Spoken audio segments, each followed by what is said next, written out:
Assalamualaikum warahmatullahi wabarakatuh. Bagaimana kabar anak soleh hari ini? Semoga senantiasa dalam lindungan Allah Subhanahu wa taala. Baik, alhamdulillah kita kembali melanjutkan pembelajaran kita masih di tema 8 Bumiku di subtema 2 Bumiku dan musimnya di pembelajaran pertama. Saat musim hujan, sinar matahari sering tertutup awan. Hujan hampir turun setiap hari. Bawalah payung sebelum pergi.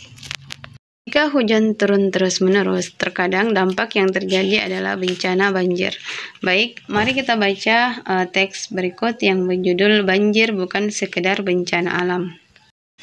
Memasuki musim hujan, terjadi peningkatan curah hujan di beberapa wilayah di Indonesia. Tidak dapat dipungkiri, banjir pun melanda di berbagai tempat.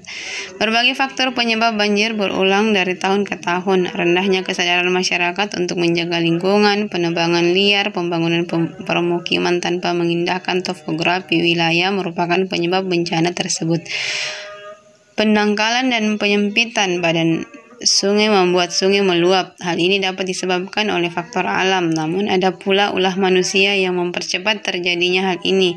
Menjamurnya rumah di bantaran sungai misalnya.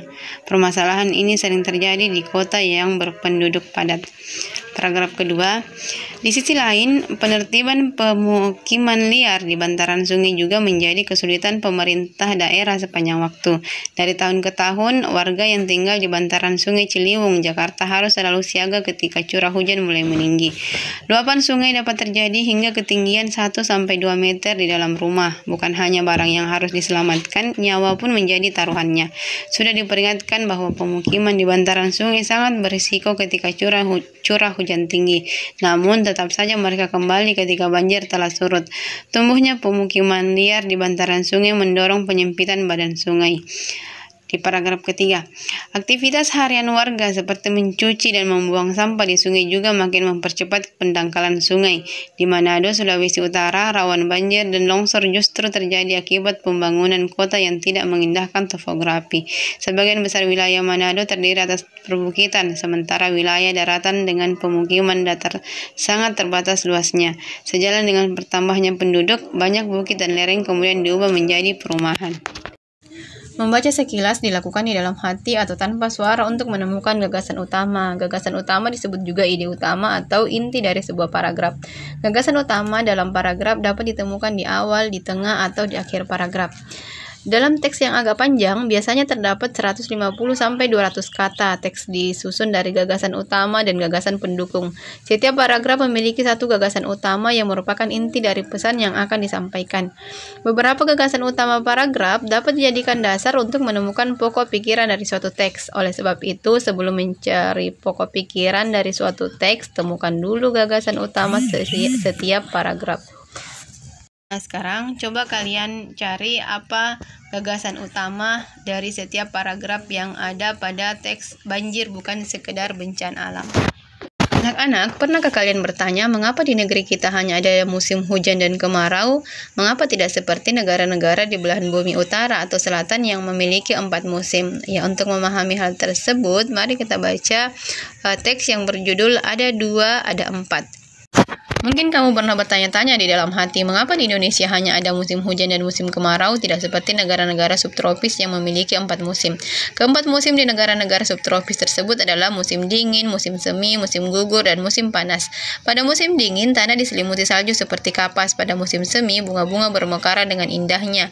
Saat musim gugur, daun-daun berwarna coklat keemasan kemudian berguguran dari batangnya. Ada pula musim panas, saat jangka waktu siang hari berlangsung sangat lama dari malam hari, bahkan dapat berlangsung hanya selama 4-5 jam saja. Perbedaan musim di negara tropis terjadi karena ketika mengorbit proses bumi dalam keadaan miring. Pada bulan Desember saat poros di belahan bumi utara mengalami kemiringan terjauh dari matahari sehingga sedikit mendapatkan sinar matahari. Akibatnya terjadilah apa yang kita kenal sebagai musim dingin. Di sisi belahan bumi selatan pada waktu bersamaan terjadi musim panas. Sementara itu di bagian tengah poros bumi, yaitu bagian yang dekat dengan garis ekuator atau garis khatulistiwa, poros tidak terlalu mengalami kemiringan. Banyaknya sinar matahari cenderung stabil sepanjang tahun. Pada bagian bumi ini, arah dan kecepatan anginlah yang berperan mempengaruhi musim. Angin terjadi karena perbedaan tekanan udara. Baik 2 maupun 4 musim adalah sama-sama karunia Allah Subhanahu wa taala. Semuanya harus kita syukuri karena menjadikan tempat-tempat di muka bumi ini sempurna dengan ciri khasnya masing-masing.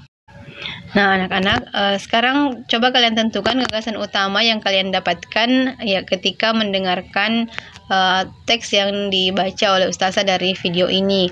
Kemudian coba kalian baca sendiri di dalam hati teks tersebut, apakah sama gagasan utama yang kalian dapatkan ketika mendengar dengan membaca sendiri. Ya, kemudian untuk soal yang kedua, berdasarkan teks bacaan ada 2, ada 4. Coba kalian jelaskan apa yang menjadi penyebab terjadinya perbedaan musim di bumi. Baik anak-anak, kita cukupkan sampai di sini pembelajaran kita. Semoga ada manfaatnya dan kita semakin mensyukuri karunia dari Allah Subhanahu wa taala ya, berupa perbedaan musim dan segala yang ada di atas muka bumi ini, dengan semakin taat kepada Allah Subhanahu wa taala dengan melaksanakan apa yang Allah perintahkan dan meninggalkan apa yang Allah larang. Ya, baik, kita cukupkan. Wassalamualaikum warahmatullahi wabarakatuh.